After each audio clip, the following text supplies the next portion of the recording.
folks, Sunday afternoon up at the plot. It's about 4 o'clock now. I've had loads of stuff to do at home, so finally come up to the plot to try and sort out the tomatoes in the greenhouse. But I've had some chicken bedding given from my neighbour again, and I must admit it's been on drive a few days and I finally got it up here, so I'm just popping this in the compost heap with some bags of garden trimmings and whatnot. But as I've been emptying these bags out, look what I've found. Oops. Yeah, they must have missed this. But anyway, like I say, because it's been sat on my drive a few days in the sun, I don't think I'd eat this egg. But I also kind of daren't crack it, so I'm a bit worried if it's going to explode. So I've got Hori, the weapon of choice, and I think what I'm going to do is, I'm going to duck down behind here just in case it goes everywhere. But anyway, I'll peep you above, hopefully you'll see it and we can see if it explodes or not. So yeah, I'm going to go down here and hide.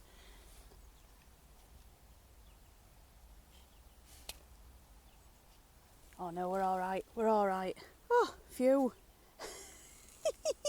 I've had an egg explode before, honestly. Oh, it didn't half go with a bang. So yeah, I thought I'll just hide a little bit while I pop this one. But yeah, anyway, now it can be all sort of blended in with compost heap. It's absolutely fine, is that, to put in there.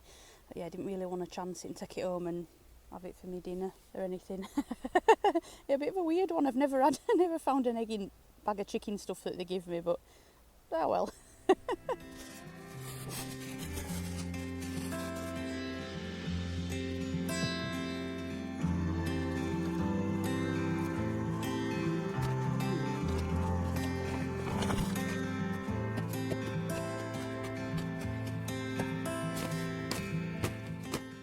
Right, confession time. Truth be told, I don't know why I decided to voice over this bit. I don't know whether there were loads of background noise or someone were there or quite what were going on, to be honest, but clearly something were happening. So yeah, I'm a bit like, what am I doing? I knew in future I'd be thinking this, like, what am I doing? Anyway, it involves my little book apparently, so let's see if we can figure it out between us. So yeah, moving loads of stuff around, but that's quite normal, isn't it, this time of year? Loads of stuff to do something with. Ah, white stick with red bit on the end of it. I clearly don't know what that refers to. So yeah, I've got it all written in this little book. So I can look that up in there and figure out what tomato that is. And figure out, what did I get, what did I kill, what do I want, how many can I fit in this greenhouse. And I can start deciding what I'm keeping and what I'm not. Yeah, apparently. Yeah, that's what that face is showing, clearly. And yeah, I think a bird's pooped in my hair, maybe. I don't know, I can't remember. But anyway, let's have a look in the book, count up what we've got left, and figure out how many we can fit in and start shifting some stuff out of this greenhouse and making space for it all. Oh, dearie-o. Right, anyway, I've done my assessing of how many tomatoes I've got, and I haven't got a final count. I've got, well, I'm going to call it 38. I put 39, but I've turfed one out because the stem's snapped. I've got 38 that I did from seed, all sat in these little pots. I've got 2 that were given to me that are already planted in the corner yonder, if you can see them, if I'm pointing it right direction. I've got the bought sun gold, which is in, and quite a few side shoots that I've taken off that as well. And then I've got loads and loads of winter Roma, and there's that lucid gem hiding somewhere about, it'll turn up. So I've got a lot, to be honest, and I've got to figure out how many pots can I fit in, because I want them all, I want a lot. So that's what I'm trying to do now. So down here, yeah, we've got that sun gold here, because he was a bought one, he's ready. Well, he's away, isn't he? So I've got all these pots here, I don't know how many, I haven't counted yet. And then I've got to do something round this corner here.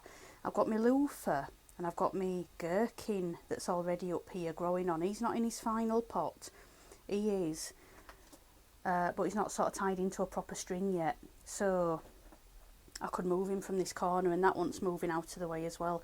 Because I've got to get my little wicking system in, and then put some along here and just see how much space I've got, and then I can assess out of everything. I know this looks a bit weird, but out of everything I've totted up here, what can I fit in? Because there will be some that will go outside as well. I mean, the Roma really, I mean, it says they're better outside, and I grew them in here last year. I'm going to say yesterday. I grew them in here last year, and they didn't do brilliantly. They were okay, but I'm sure they can do better. So yeah, I think on the new plot across the way, I'm going to run out of time to dig all that maize tail out. So I think I'm just going to have to prep the ground and get some sort of like structure in and get a load of Roma put across there. And I've got some stew piss as well. Funny name, ha ha ha. But they're an outside tomato too, and they're an early one, so I need to think about where I can force some of those into. Maybe. But my main ones in here are the Abraham Lincoln. Unfortunately, I had trouble germinating those this year for some reason, and they're quite small. And because they're quite a big tomato, it's a bit of a long shot is that, but I definitely want to give them a go. I've got Gloria's Treat, and I've got Purple Heartthrob, and those are my other two that I really like. So yeah, I want to get plenty of those in. I want a few multiple plants as well. So I'm going to have to continue putting my buckets out and figure out all what I can squeeze in. But let me show you my little wicking system, because it's very cheap and it works. It worked last year, it worked brilliant, and it worked year before, and I did it slightly different year before. I did it on top of, you know, like storage containers, like deep boxes. I did it on top of that because I didn't have the greenhouse then, so it was done at home in like a little plastic greenhouse. But let's have a look down here and I'll just talk you through the system, because I advise that you do it. You know, if you want to set up a bit of a cheap watering system that'll give you a couple of days grace, this works brilliant. And of course it's giving a little home to the frogs, because there's plenty of frogs in here. So let me show you. Here's one I prepared earlier when I did this sun gold. So all that's happening here is I've got a little strip of wicking cloth. I bought this big piece. I think it were a B&Q thing with this bluey stuff. And I've cut it into some long strips, and this strip is poked through the holes in the bottom of the tub, and it goes, well, quite far up really, because I want to get the water sort of up here. And then all it's doing is hanging out of the bottom, and all this is wet up here. I mean, you might be able to see, I don't know, can you see? But yeah, this is wicking it up and it's taking it into there, so it's auto watering this plant. And then I've got some big gravel trays in the bottom. Now this is a Kelvin ramp, is this. I'm going to make sure I've got ways out for all the frogs, you know, into nice little places where the corners where they can hide and stuff, because yeah, there's enough of them hiding in here. That's a bit that must have been from last year, you know, a little bit. In fact, that's not wet up here, so that's telling me this isn't really working, but I did cut a load more strips of that. And if I run out, I'll go get some more, because I do want to do them all with this system if I can fit all the tubs under. But the gravel trays, I mean, that's a big bit of this wicking cloth stuff that's just been in the bottom of a tray, just, you know, watering little plants. But they're this type here, quite a tall, decent sized gravel tray. These are a B&Q as well. I mean, they're not paying me out, but let's face it, that's where I got them from. These are just under £4 a piece this year, 2023 of those. And I went and I got 4 or 5 more the other day, because I had a voucher as well. So, yeah. What I do is I dig out my stuff here, my bark, so I can force that under, and I do what I've said I do there. And then really all you need to do is, after you've sort of watered these in decent when you've planted them, is keep topping this up, and you can put feed in there or whatever. Only thing is, if I've got my frogs in here, I'm a bit concerned about putting feed in the bottom of there, so I might have to feed them top down and a bit will drip through. But yeah, I think I'd rather just put clean water in there, because the little froggy darlings that we've got in here. And then we've got an original Kelvin pond here. That's been in there all winter, this tiny one.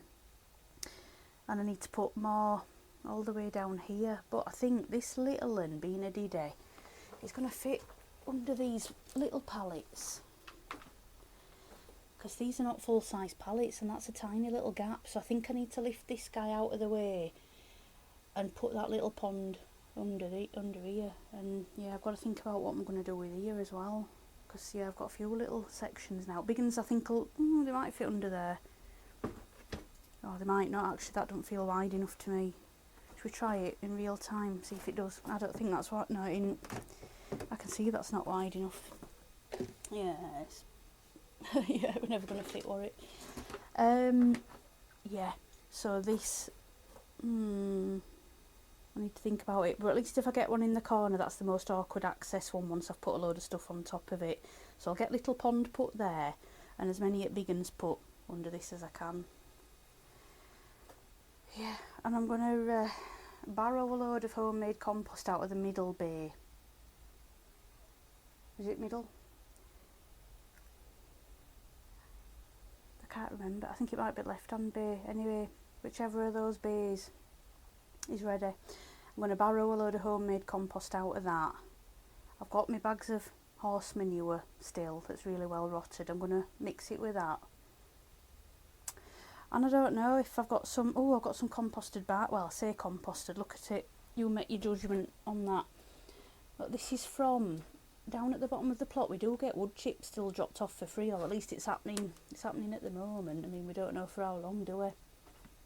But in the oldest bit, you know, round the edge and right at the back, where everybody sort of leaves it, because they go, oh, I want the good wood chip. I go for old stuff, because you dig down a little bit and you find all good stuff that's composted.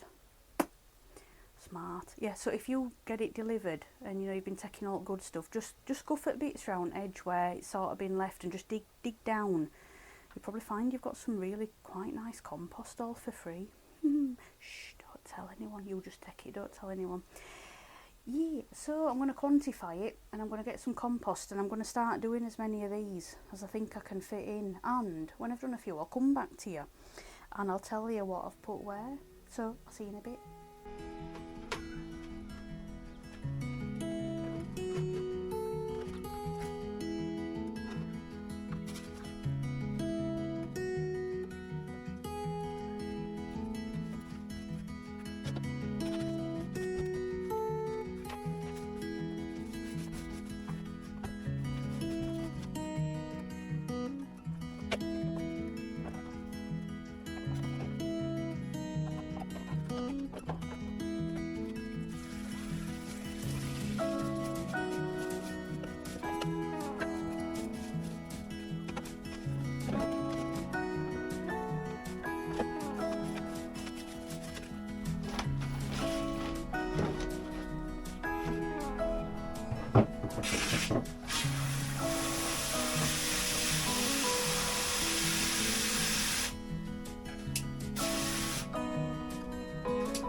So we've got all this side full, all the containers are full. We'll start planting some things, and this is a sun gold, another sun gold.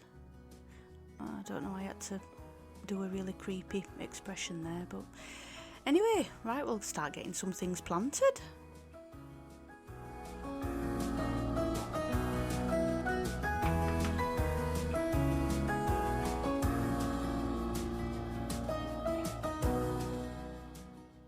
So that's one of them in, and now I'm going to plant the rest with the drill. No, I'm just kidding. I just realised actually I need to set up my little stringing system. So what I'm doing here is I've actually decided this year, instead of burying the strings with a little strip of bamboo cane right at the bottom of the pots just to hold it in place, I'm going to drill through all my tubs and I'm just going to tie some string across the width of them and string it up to the top of the greenhouse, and that's going to anchor it, rather than tucking it right down into the compost, because I'm not using some very good string this year. It is completely biodegradable, so there's a chance that with the water in it might rot through a bit. So I'm going to try and keep it above ground and just tie it onto the top of the pots.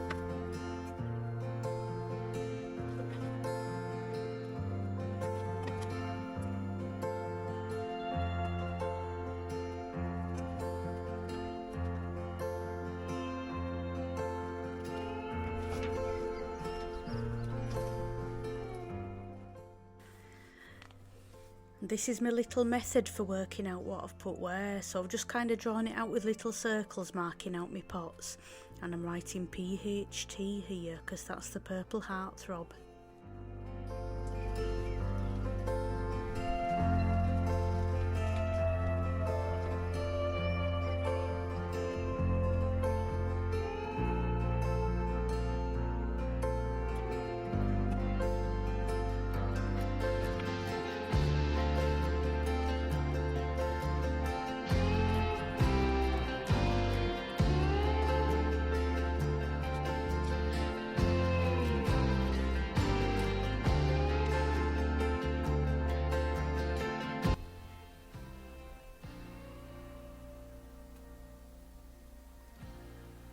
These are a bit little, aren't they? These 3 Abraham Lincolns, oh dear.